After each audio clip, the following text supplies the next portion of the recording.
Welcome you all. In this lecture, we are going to discuss about expert system in artificial intelligence. Artificial intelligence in the case, expert system എന്താണെന്നും അതിൻ്റെ components ഏതൊക്കെയാണെന്നും അതുപോലെ തന്നെ അതിൻ്റെ characteristics എന്തൊക്കെയാണെന്നുള്ളതാണ് നമ്മൾ ഈ ഒരു വീഡിയോയിലൂടെ നോക്കാൻ പോകുന്നത്. സോ നമുക്ക് ആദ്യം എക്സ്പേർട്ട് സിസ്റ്റം എന്താണെന്നുള്ളത് നോക്കാം. Expert system is a computer program that is designed to solve complex problems and to provide decision making ability like a human expert. Expert system എന്ന് പറഞ്ഞിട്ടുണ്ടെങ്കിൽ എന്താണ്? ഒരു കമ്പ്യൂട്ടർ പ്രോഗ്രാമാണ്. ആ കമ്പ്യൂട്ടർ പ്രോഗ്രാം നമ്മൾ ഡിസൈൻ ചെയ്യുന്നത് എന്തിനു വേണ്ടിയിട്ടാണ്? കോംപ്ലക്സ് പ്രോബ്ലംസ് സോൾവ് ചെയ്യാൻ വേണ്ടിയിട്ട് നമ്മൾ ഡിസൈൻ ചെയ്യുന്ന ഒരു കമ്പ്യൂട്ടർ പ്രോഗ്രാമിനെയാണ് നമ്മൾ എന്ത് വിളിക്കുന്നത്? എക്സ്പേർട്ട് സിസ്റ്റം എന്ന് വിളിക്കുന്നത്. സോ നമ്മൾ പ്രോബ്ലം സോൾവിങ്ങിൻ്റെ കേസിൽ ആർട്ടിഫിഷ്യൽ ഇൻ്റലിജൻസിൻ്റെ പ്രോബ്ലം സോൾവിങ് ഡിസ്കസ് ചെയ്ത സമയത്ത് പറഞ്ഞിട്ടുണ്ടായിരുന്നു, എക്സ്പേർട്ട് സിസ്റ്റം യൂസ് ചെയ്തിട്ടാണ് നമ്മൾ കോംപ്ലക്സ് പ്രോബ്ലംസ്, ഏതൊരു പ്രോബ്ലംസും കോംപ്ലക്സ് ആയിട്ടുള്ള പ്രോബ്ലംസ് പോലും നമ്മൾ സോൾവ് ചെയ്യുന്നത് ബൈ യൂസിങ് എക്സ്പേർട്ട് സിസ്റ്റമാണ്. സോ എക്സ്പേർട്ട് സിസ്റ്റം എന്നുകൊണ്ട് ഉദ്ദേശിക്കുന്നത് ഒരു കമ്പ്യൂട്ടർ പ്രോഗ്രാമാണ്. അത് ഡിസൈൻ ചെയ്യുന്നത് കോംപ്ലക്സ് ആയിട്ടുള്ള പ്രോബ്ലംസ് സോൾവ് ചെയ്യാൻ വേണ്ടിയിട്ടാണ്. അതുപോലെ തന്നെ expert system to provide decision making ability like human expert. അതുപോലെ തന്നെ എക്സ്പേർട്ട് സിസ്റ്റം എന്ത് പ്രൊവൈഡ് ചെയ്യുന്നുണ്ട്? ഒരു ഡിസിഷൻ മേക്കിംഗ് എബിലിറ്റി പ്രൊവൈഡ് ചെയ്യുന്നുണ്ട്, നമ്മുടെ ഹ്യൂമൻ എക്സ്പേർട്ടിനെ പോലെ. നമ്മൾ ഹ്യൂമൻ എക്സ്പേർട്ട് ഉപയോഗിച്ചിട്ടാണ് നമ്മൾ എന്ത് ചെയ്യുന്നത്? ഡിസിഷൻ മേക്കിംഗ് നടത്തുന്നത്. സോ അതേപോലെ എന്ത് ചെയ്യുന്നുണ്ട്? ഒരു decision making ability expert system provide ചെയ്യുന്നുണ്ട്. So it performs this by extracting knowledge from its knowledge base using the reasoning and inference rules according to the user queries. ഇതെങ്ങനെയാണ് ഇങ്ങനെ ഒരു decision making ability provide ചെയ്യുന്നതെന്ന് വെച്ചിട്ടുണ്ടെങ്കിൽ, ഈ ഒരു കാര്യങ്ങൾ അല്ലെങ്കിൽ എന്താണ് കോംപ്ലക്സ് ആയിട്ടുള്ള പ്രോബ്ലംസ് ഒക്കെ എങ്ങനെ സോൾവ് ചെയ്യും എന്ന് വെച്ചിട്ടുണ്ടെങ്കിൽ അതെങ്ങനെയാണെന്നുള്ളതാണ് ഇവിടെ പറയുന്നത്. It perform this by extracting knowledge from its knowledge base. അഥവാ നോളജ് ബേസിൽ നിന്നും നോളജ് എക്സ്ട്രാക്ട് ചെയ്തെടുത്തിട്ട് then using the reasoning and inference rules according to the user queries. User ക്വറീസിനെ ബേസ് ചെയ്തിട്ട് റീസണിങ്ങും ഇൻഫറൻസിങ്ങും ഒക്കെ നടത്തിയിട്ട് ആ ഒരു നോളജ് ബേസിൽ നിന്നും നോളജ് എക്സ്ട്രാക്ട് ചെയ്തെടുത്ത് അതിൽ റീസണിങ്ങും ഇൻഫറൻസിങ് റൂൾസൊക്കെ അപ്ലൈ ചെയ്തിട്ടാണ്, അഥവാ യൂസറിൻ്റെ ക്വറിക്കനുസരിച്ച് അത് അപ്ലൈ ചെയ്തിട്ടാണ് എന്ത് ചെയ്യുന്നത്? കോംപ്ലക്സ് ആയിട്ടുള്ള പ്രോബ്ലത്തിനെ സോൾവ് ചെയ്യുന്നത്. ആര്? എക്സ്പേർട്ട് സിസ്റ്റം സോൾവ് ചെയ്യുന്നത്. Okay, so the expert system is a part of a artificial ഇൻ്റലിജൻസിൻ്റെ ഒരു പാർട്ടാണ്. The first expert system was developed in the year 1970. 1970 first expert system develop ചെയ്തിട്ടുള്ളത്. Which was the first successful approach of artificial intelligence. അതായിരുന്നു artificial ഇൻ്റലിജൻസിൻ്റെ first successful ആയിട്ടുള്ള ഒരു approach എന്ന് പറയുന്നത്. Okay, then the system helps in decision making for complex problems using both facts and heuristics like A human expert. നമ്മൾ പറഞ്ഞു എന്താണ്, decision മേക്കിങ്ങിൽ complex ആയിട്ടുള്ള പ്രോബ്ലംസിൻ്റെ കേസിൽ ഡിസിഷൻ മേക്കിങ്ങിന് ഹെൽപ്പ് ചെയ്യുന്ന ഒരു സിസ്റ്റമാണ് ഈ എക്സ്പേർട്ട് സിസ്റ്റം എന്ന് പറയുന്നത്. സോ അതെന്തുപയോഗിച്ചിട്ടാണ് ആ ഒരു കോംപ്ലക്സ് ആയിട്ടുള്ള പ്രോബ്ലംസിൻ്റെ കേസിൽ ഡിസിഷൻസ് മേക്ക് ചെയ്യുന്നത്? Both facts and heuristics. ഫാക്ട്സും അഥവാ നമ്മൾ പറഞ്ഞു നോളജ് ബേസിൽ ഉണ്ടാകുന്ന നോളജ്, അതാണ് ഫാക്ട്സ് കൊണ്ട് ഉദ്ദേശിക്കുന്നത്. ആ ഫാക്ട്സും അതുപോലെ തന്നെ ഹ്യൂറിസ്റ്റിക്സും യൂസ് ചെയ്തിട്ടാണ് എന്ത് ചെയ്യുന്നത്? സോൾവ് ചെയ്യുന്നത്. ലൈക്ക് ഹ്യൂമൻ എക്സ്പേർട്ടിനെ പോലെ അത് എന്ത് ചെയ്യുന്നു? ഡിസിഷൻസ് മേക്ക് ചെയ്യുന്നു. So it is called so because it contains the expert knowledge of the specific domain and can solve any complex problems of that particular domain. So ഒരു ഡൊമൈനിൽ നിന്നുകൊണ്ടായിരിക്കും ഒരു പ്രോബ്ലംസിനെ solve ചെയ്യുന്നുണ്ടാവുക. അതൊരു specific ഡൊമൈനിൻ്റെ വേണ്ടിയിട്ടുള്ള എക്സ്പേർട്ട് സിസ്റ്റം എന്ത് ചെയ്യുന്നു? ആ ഒരു പർട്ടിക്കുലർ ഡൊമൈനിലുള്ള കോംപ്ലക്സ് ആയിട്ടുള്ള പ്രോബ്ലംസിനെ ആയിരിക്കും സോൾവ് ചെയ്യുന്നുണ്ടാവുക. സോ ഒരു ഡൊമൈൻ സ്പെസിഫിക് ആണ് എന്ത് ഈ ഒരു എക്സ്പേർട്ട് സിസ്റ്റം എന്നുകൊണ്ട് ഉദ്ദേശിക്കുന്നത്. Okay, so these systems are designed for specific domain such as medicine, science. അല്ലേ, ഓരോ എന്താണ്, മെഡിസിൻ എന്ന് പറയുന്നത് ഒരു ഡൊമൈനാണ്, സയൻസ് എന്ന് പറയുന്നത് മറ്റൊരു ഡൊമൈനാണ്. സോ എന്താണ്, ഒരു സ്പെസിഫിക് ഡൊമൈനിന് വേണ്ടിയിട്ടായിരിക്കും ഇങ്ങനെയുള്ള എക്സ്പേർട്ട് സിസ്റ്റംസ് ഡിസൈൻ ചെയ്യുന്നുണ്ടാവും. സോ നമ്മൾ ഏത് ഡൊമൈനിലാണോ നമുക്ക് പ്രോബ്ലം സോൾവ് ചെയ്യേണ്ടത്, കോംപ്ലക്സ് ആയിട്ടുള്ള പ്രോബ്ലം സോൾവ് ചെയ്യേണ്ടത്, ആ ഒരു ഡൊമൈനിലായിരിക്കും നമ്മുടെ എന്ത് ചെയ്യുന്നുണ്ടാവുക? എക്സ്പേർട്ട് സിസ്റ്റം ഡിസൈൻ ചെയ്യുന്നുണ്ടാവുക. Okay, so the performance of the expert system is based on the expert knowledge stored in the knowledge base അല്ലേ. എന്താണ് ഈ ഒരു എക്സ്പേർട്ട് സിസ്റ്റം നമ്മൾ പറഞ്ഞു പ്രോബ്ലം സോൾവ് ചെയ്യാൻ വേണ്ടി ഉപയോഗിക്കുന്ന അതിന് വേണ്ടി ഡിസൈൻ ചെയ്യുന്ന ഒരു സംഭവമാണ് എന്ത് എക്സ്പേർട്ട് സിസ്റ്റം എന്ന് പറഞ്ഞു. സോ ഈ എക്സ്പേർട്ട് സിസ്റ്റത്തിൻ്റെ പെർഫോമൻസ് എന്തിനെയൊക്കെ ബേസ് ചെയ്തിട്ടായിരിക്കും എന്നുള്ളതാണ് അവിടെ പറയുന്നത്. നമ്മൾ പറഞ്ഞു നോളജ് ബേസിൽ നിന്നുള്ള നോളജ് എക്സ്ട്രാക്ട് ചെയ്തെടുത്തിട്ടാണ് അത് വർക്ക് ചെയ്യുന്നതെന്ന് പറഞ്ഞു അല്ലേ, അത് ഒരു കൺക്ലൂഷനിലൊക്കെ എത്തുന്നത്. സോ ഈ നോളജ് ബേസിലുള്ള എടുക്കുന്ന നോളജിനെ സ്റ്റോർ ചെയ്തിട്ടുള്ള നോളജിനെ എന്ത് ചെയ്യുന്നുണ്ട്, ഇത് ഡിപ്പെൻഡ് ചെയ്യുന്നുണ്ട്. ഈ ഒരു എക്സ്പേർട്ട് സിസ്റ്റത്തിൻ്റെ പെർഫോമൻസ് അതിനെ ഡിപ്പെൻഡ് ചെയ്യുന്നുണ്ട്. So the more knowledge stored in the knowledge base the more that system improve it's performance. അത് പറഞ്ഞത് നോളജ് ബേസിൽ ഇപ്പോൾ മോർ നോളജ് ഉണ്ട് എന്നുണ്ടെങ്കിൽ അതെന്ത് ചെയ്യുന്നു, ഓട്ടോമാറ്റിക്കലി എന്താണ് ആ ഒരു എക്സ്പേർട്ട് സിസ്റ്റത്തിൻ്റെ പെർഫോമൻസും അവിടെ ഇമ്പ്രൂവ് ആകും. സോ മോർ നോളജ് ഉണ്ടെങ്കിൽ പെർഫോമൻസ് ഇമ്പ്രൂവ് ആകും. One of the common example of expert system is A suggestion of spelling errors while typing in the Google search box അല്ലേ. ഒരു ഇമ്പോർട്ടൻ്റ് ആയിട്ടുള്ള അല്ലെങ്കിൽ ഒരു കോമൺ ആയിട്ടുള്ള എക്സ്പേർട്ട് സിസ്റ്റത്തിൻ്റെ എക്സാമ്പിളാണ് ഇവിടെ പറയുന്നത്. നമുക്കറിയാം നമ്മൾ ഗൂഗിളിലൊക്കെ സെർച്ച് ബോക്സിലൊക്കെ ടൈപ്പ് ചെയ്യുന്ന സമയത്ത് സ്പെല്ലിംഗ് എറേഴ്സിൻ്റെ സജഷൻസ് വരാറുണ്ട് അല്ലേ, സ്പെല്ലിംഗ് എറേഴ്സിൻ്റെ സജഷൻസ് വരാറുണ്ട്. സോ ഇതൊരു എക്സ്പേർട്ട് സിസ്റ്റത്തിനുള്ള ഒരു കോമൺ ആയിട്ടുള്ള ഒരു എക്സാമ്പിളാണ്. സോ ഇനി നമ്മൾ പറയുന്നത് there are many examples of expert system, some of them are given below.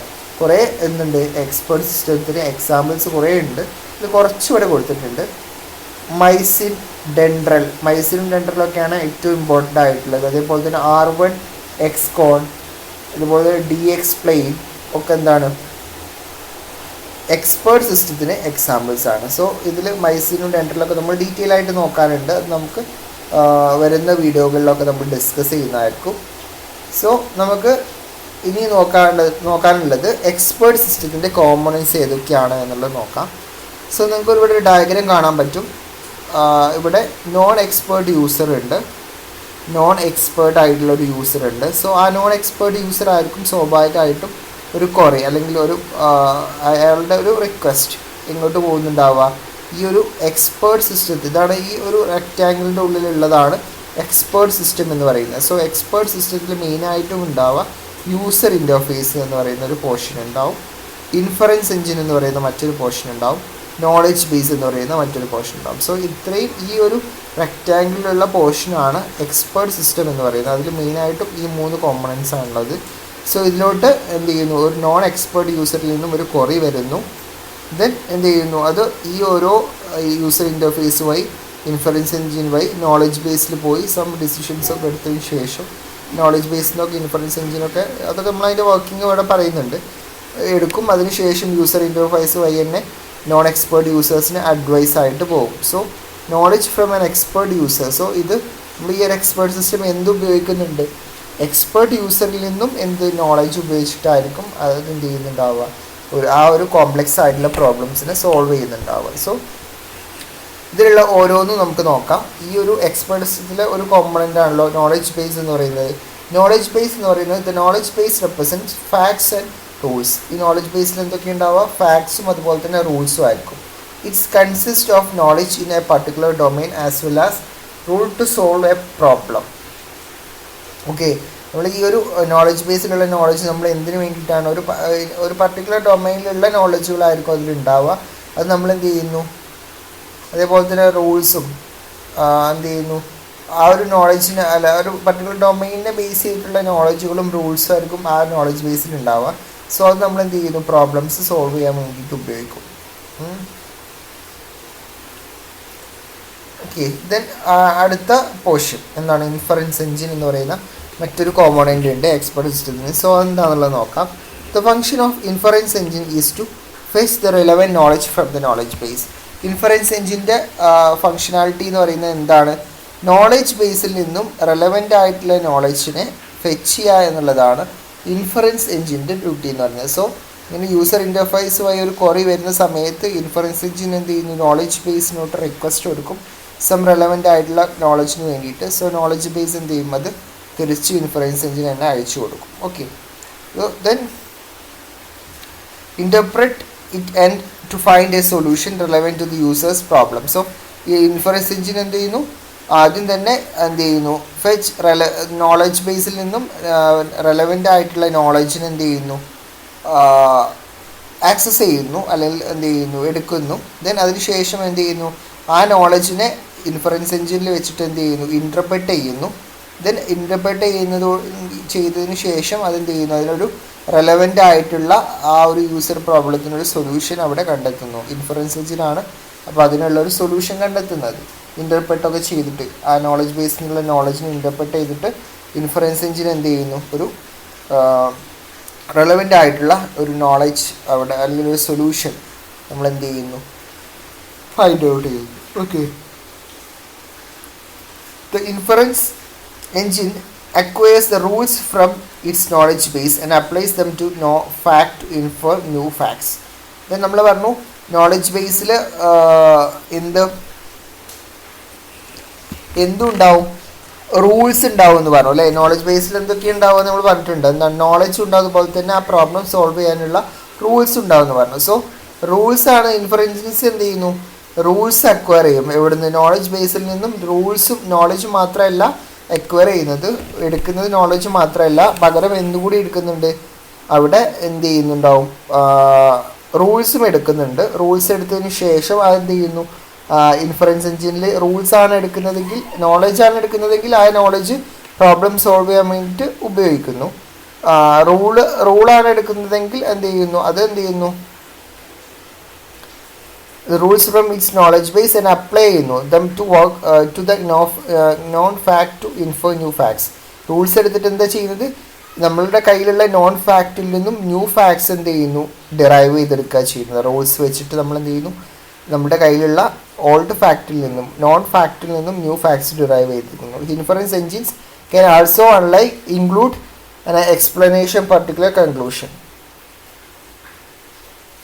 Explanation and debugging abilities. Inference എഞ്ചിനിൽ പിന്നെ എന്തൊക്കെയാണ് ഉണ്ടാവുക, എക്സ്പ്ലനേഷനും അതുപോലെ തന്നെ ഡീബഗിങ് എബിലിറ്റീസും ആർക്കുണ്ട്, ഈ ഒരു ഇൻഫറൻസ് എഞ്ചിനുണ്ട്. സോ ഇൻഫറൻസ് എഞ്ചിൻ എന്ന് പറയുന്നത് നമ്മുടെ എക്സ്പേർട്ട് സിസ്റ്റത്തിൻ്റെ ഒരു കോർ പാർട്ടാണ്. സോ അതിൻ്റെ ഫങ്ഷനാലിറ്റീസ് എന്തൊക്കെയാണെന്നുള്ളത് നമ്മളിവിടെ കറക്റ്റായിട്ട് പറഞ്ഞു.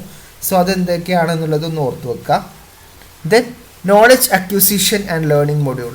നോളജ് അക്വിസിഷൻ ആൻഡ് എന്തുണ്ട്, ലേണിംഗ് മൊഡ്യൂൾ എവിടെ ഉണ്ട്, എക്സ്പേർട്ട് സിസ്റ്റത്തിൻ്റെ കേസിലുണ്ട്. The function of this component is to allow the expert system to acquire more and more knowledge from various sources and store it in the knowledge base. ഈ ഒരു മൊഡ്യൂളിൻ്റെ അഥവാ knowledge acquisition and learning എന്ന് പറയുന്ന മൊഡ്യൂളിൻ്റെ function എന്ന് പറയുന്നത് എന്താണ്, expert system എന്ത് ചെയ്യുക, എക്സ്പേർട്ട് സിസ്റ്റത്തിനെ അലോ ചെയ്യുക. എന്തിനു വേണ്ടിയിട്ട് അലോ ചെയ്യുക, പുതിയ നോളജുകൾ അക്വയർ ചെയ്യാൻ വേണ്ടിയിട്ട്.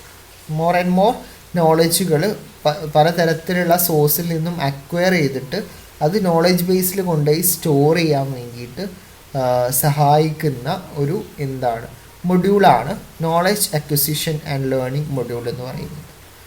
ദെൻ യൂസർ ഇൻ്റർഫേസ് എന്ന് പറയുന്ന മൊഡ്യൂൾ, നിങ്ങൾക്ക് ഇവിടെ ഇമേജിൽ കാണാൻ പറ്റും യൂസർ ഇൻ്റർഫേസ് എന്ന് പറയുന്ന മൊഡ്യൂൾ. അതെന്തിനു വേണ്ടിയിട്ടാണ്, this module makes it possible for a non expert user to interact with the expert system and find a solution to the problem. User interface എന്ന് പറയുന്നത് എന്താണ്, ഇതൊരു മൊഡ്യൂളാണ്. ഇത് എന്തിനു വേണ്ടിയിട്ട് നമ്മൾ ഉപയോഗിക്കുന്നു, ഒരു ഇൻട്രാക്ട് ചെയ്യാൻ വേണ്ടിയിട്ട് നമ്മൾ ഉപയോഗിക്കുന്ന ഒരു മൊഡ്യൂളാണ് യൂസർ ഇൻ്റർഫേസ് എന്ന് പറയുന്നത്. Module make it possible for a non expert user to interact with an expert system. ഒരു നോൺ എക്സ്പേർട്ട് യൂസേഴ്സിന്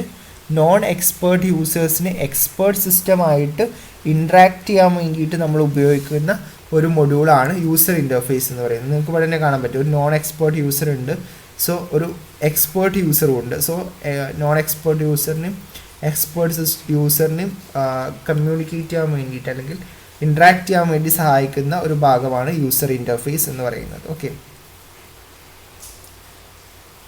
ദെൻ അങ്ങനെ ഇൻട്രാക്ട് ചെയ്ത് കഴിഞ്ഞാലല്ലേ നമുക്ക് ആ ഒരു പ്രോബ്ലത്തിനൊരു സൊല്യൂഷൻ കിട്ടുള്ളൂ. സോ അതാണ് അവിടെ പറഞ്ഞിട്ടുള്ളത്.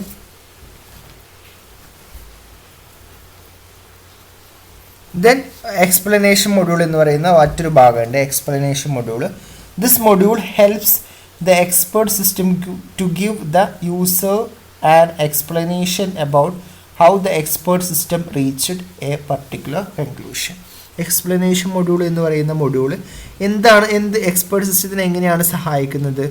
അത് എന്ത് ചെയ്യുന്നു, യൂസറിന് ഒരു എക്സ്പ്ലനേഷൻ കൊടുക്കുകയാണ് ചെയ്യുന്നത്. എക്സ്പ്ലനേഷൻ കൊടുക്കാൻ വേണ്ടി സഹായിക്കുന്നു. എക്സ്പ്ലനേഷൻ മൊഡ്യൂൾ എക്സ്പേർട്ട് സിസ്റ്റത്തിനെ സഹായിക്കുന്നത് എങ്ങനെയാണെന്ന് വെച്ചിട്ടുണ്ടെങ്കിൽ അത് യൂസറിന് ഒരു എക്സ്പ്ലനേഷൻ കൊടുക്കാൻ വേണ്ടി സഹായിക്കുന്നു. എന്ത് എക്സ്പ്ലനേഷനാണ് കൊടുക്കാൻ സഹായിക്കുന്നത്? ഒരു എക്സ്പേർട്ട് സിസ്റ്റം എങ്ങനെ ഒരു പർട്ടിക്കുലർ കൺക്ലൂഷനിൽ എത്തി എന്നുള്ളതിൻ്റെ ഒരു എക്സ്പ്ലനേഷൻ കൊടുക്കാൻ സഹായിക്കുന്ന എക്സ്പേർട്ട് സിസ്റ്റത്തിലെ ഒരു മൊഡ്യൂളാണ് എക്സ്പ്ലനേഷൻ മൊഡ്യൂൾ എന്ന് പറയുന്നത്. ഓക്കെ, സോ നമ്മളിപ്പോൾ ഒരു കൺക്ലൂഷനിൽ എത്തിയിട്ടുണ്ടെങ്കിൽ അത് എങ്ങനെ എത്തി എന്നുള്ളത് ആ യൂസർക്ക് പറഞ്ഞു കൊടുക്കാൻ വേണ്ടിയിട്ടുള്ള ഒരു മൊഡ്യൂളാണിത്. ഓക്കെ, ദെൻ നമുക്ക് അടുത്തതായിട്ട് എക്സ്പേർട്ട് സിസ്റ്റത്തിൻ്റെ ക്യാരക്ടറിസ്റ്റിക്സ് ആണ് നമുക്ക് അടുത്തതായിട്ട് നോക്കാനുള്ളത്. സോ ആദ്യം തന്നെ ഹൈ പെർഫോമൻസ് എന്നാണ് first characteristics. The expert system provides high performance four solving any type of complex problems of A specific domain with high efficiency and accuracy. High performance കൊണ്ട് ഉദ്ദേശിക്കുന്നത് ഒരു എക്സ്പേർട്ട് സിസ്റ്റം എന്ത് provide ചെയ്യുന്നുണ്ട്? High performance അഥവാ ഒരു problem solve ചെയ്യുന്നതിന് high performance provide ചെയ്യുന്ന ഒരു സിസ്റ്റമാണ് എക്സ്പേർട്ട് സിസ്റ്റം എന്ന് പറയുന്നത്. അഥവാ ഏത് തരത്തിലുള്ള കോംപ്ലക്സ് പ്രോബ്ലംസും ഒരു സ്പെസിഫിക് ഡൊമൈനിൽ വർക്ക് ചെയ്യുന്ന ഒരു സ്പെസിഫിക് ഡൊമൈനിലുള്ള ഏത് തരത്തിലുള്ള കോംപ്ലക്സ് പ്രോബ്ലംസിനും സോൾവ് ചെയ്യുന്ന ഒരു ഹൈ പെർഫോമൻസ് പ്രൊവൈഡ് ചെയ്യുന്ന ഒരു എക്സ്പേർട്ട് സിസ്റ്റമാണ് നമ്മൾ എക്സ്പേർട്ട് സിസ്റ്റം. സോ അതുകൊണ്ട് എക്സ്പേർട്ട് സിസ്റ്റം ഉപയോഗിച്ചിട്ട് നമുക്ക് ഏതൊരു കോംപ്ലക്സ് ആയിട്ടുള്ള പ്രോബ്ലംസിനും നമുക്ക് സൊല്യൂഷൻ കണ്ടെത്താൻ പറ്റും. സോ അതുകൊണ്ടാണ് അത് ഹൈ പെർഫോമൻസ് എന്ന് നമ്മൾ എന്തിൻ്റെ എക്സ്പേർട്ട് സിസ്റ്റത്തിൻ്റെ ക്യാരക്ടറിസ്റ്റിക്സിൽ വരുന്നത്. ഓക്കെ, ഇത് നമ്മൾ ഇങ്ങനെ ഒരു പ്രോബ്ലം എക്സ്പേർട്ട് സിസ്റ്റം ഏതൊരു കോംപ്ലക്സ് ആയിട്ടുള്ള പ്രോബ്ലംസും സോൾവ് ചെയ്യുന്നത് എങ്ങനെയാണ്? ഹൈ എഫിഷ്യൻസി ആൻഡ് ആക്യുറസിയിലാണ് അത് സോൾവ് ചെയ്യുന്നത്. ദെൻ രണ്ടാമത്തെ ക്യാരക്ടറിസ്റ്റിക്സ് അണ്ടർസ്റ്റാൻഡബിൾ ആണ്. അണ്ടർസ്റ്റാൻഡബിൾ കൊണ്ട് ഉദ്ദേശിക്കുന്നത് it response in a way that can be easily understandable by the user. It can take input in human language and provide the output in the same way. Understandable കൊണ്ട് ഉദ്ദേശിക്കുന്നത് ഇത് എങ്ങനെയാണ് respond ചെയ്യുന്നത്? Easy understandable ആയിട്ടുള്ള യൂസറിന് easy understandable ആയിട്ടുള്ള വേയിലാണ് എന്ത് ചെയ്യുന്നത് ഈ ഒരു എക്സ്പേർട്ട് സിസ്റ്റം റെസ്പോണ്ട് ചെയ്യുന്നത്. സോ അതുകൊണ്ടാണ് അണ്ടർസ്റ്റാൻഡബിൾ എന്ന് അതിൻ്റെ ഒരു ക്യാരക്ടറിസ്റ്റിക്സ് ആയിട്ട് വരാനുള്ള കാരണം. യൂസറിന് അണ്ടർസ്റ്റാൻഡബിൾ ആയിട്ടുള്ള ഈസി ആയിട്ടുള്ള ഒരു വേയിലാണ് ഇത് റെസ്പോണ്ട് ചെയ്യുന്നത്. ഇത് ഹ്യൂമൻ ലാംഗ്വേജുകളിൽ എന്ത് ചെയ്യുന്നു, ഇൻപുട്ട് എടുക്കുകയും അതുപോലെ തന്നെ ഔട്ട്പുട്ടും ഇതേ സെയിം വേയിൽ എങ്ങനെയാണോ ഇൻപുട്ട് എടുത്തിട്ടുള്ളത് അതേ സെയിം വേയിൽ ഔട്ട്പുട്ടും അതെന്ത് ചെയ്യുന്നു, പ്രൊഡ്യൂസ് ചെയ്യുന്നു. ഓക്കെ, പ്രൊവൈഡ് ചെയ്യുന്നു. സോ അതുകൊണ്ടാണ് അണ്ടർസ്റ്റാൻഡബിൾ എക്സ്പേർട്ട് സിസ്റ്റത്തിൻ്റെ ഒരു ക്യാരക്ടറിസ്റ്റിക്സ് ആയിട്ട് വരുന്നത്.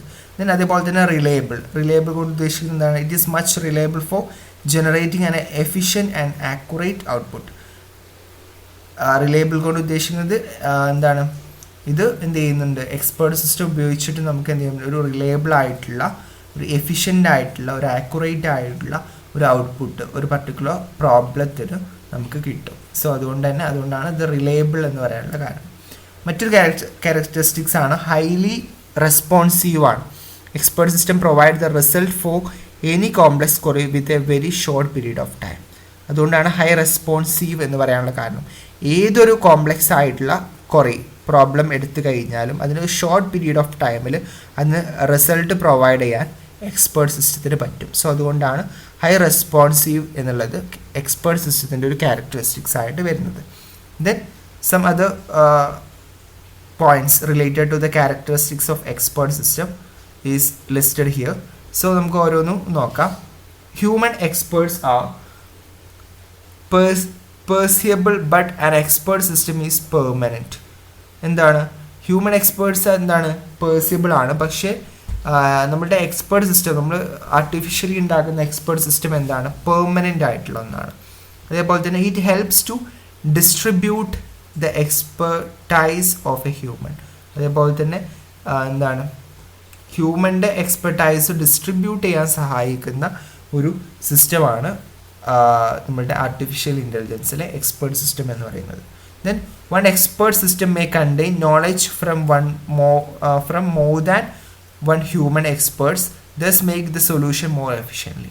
അതേപോലെ തന്നെ ഒന്നിലധികമോ ഹ്യൂമൻ എക്സ്പേർട്സിൽ നിന്നുള്ള നോളേജുകൾ ഉപയോഗിച്ചുകൊണ്ട് നമുക്ക് എന്ത് ചെയ്യാൻ പറ്റും, ഒരു എക്സ്പേർട്ട് സിസ്റ്റത്തിന് സം എഫിഷ്യൻ്റ് ആയിട്ട് ഒരു സൊല്യൂഷൻസ് മേക്ക് ചെയ്യാൻ പറ്റും എന്നുള്ളതാണ്. സോ നമ്മളുടെ ഹ്യൂമൻ എക്സ്പേർട്സിന് എന്തേ പറ്റുള്ളൂ, ആ ഒരു അയാളുടെ കയ്യിലുള്ള ഇത് വെച്ചിട്ടല്ലേ അയാൾക്ക് ഒരു പ്രോബ്ലം സോൾവ് ചെയ്യാൻ പറ്റുള്ളൂ. പക്ഷേ നമ്മുടെ ആർട്ടിഫിഷ്യൽ ഇൻ്റലിജൻസിലെ എക്സ്പേർട്ട് സിസ്റ്റത്തിന് എന്ത് പറ്റും, മോർ ദാൻ എന്താണ് വൺ ഹ്യൂമൻ എക്സ്പേർട്സിന് എന്നുള്ള നോളജുകൾ കണ്ടെയ്ൻ ചെയ്യുന്ന നോളജുകൾ വെച്ചിട്ട് നമുക്ക് എന്ത് ചെയ്യാൻ പറ്റും, സൊല്യൂഷൻസ് മേക്ക് ചെയ്യാൻ പറ്റും വളരെ എഫിഷ്യൻ്റ് ആയിട്ട്.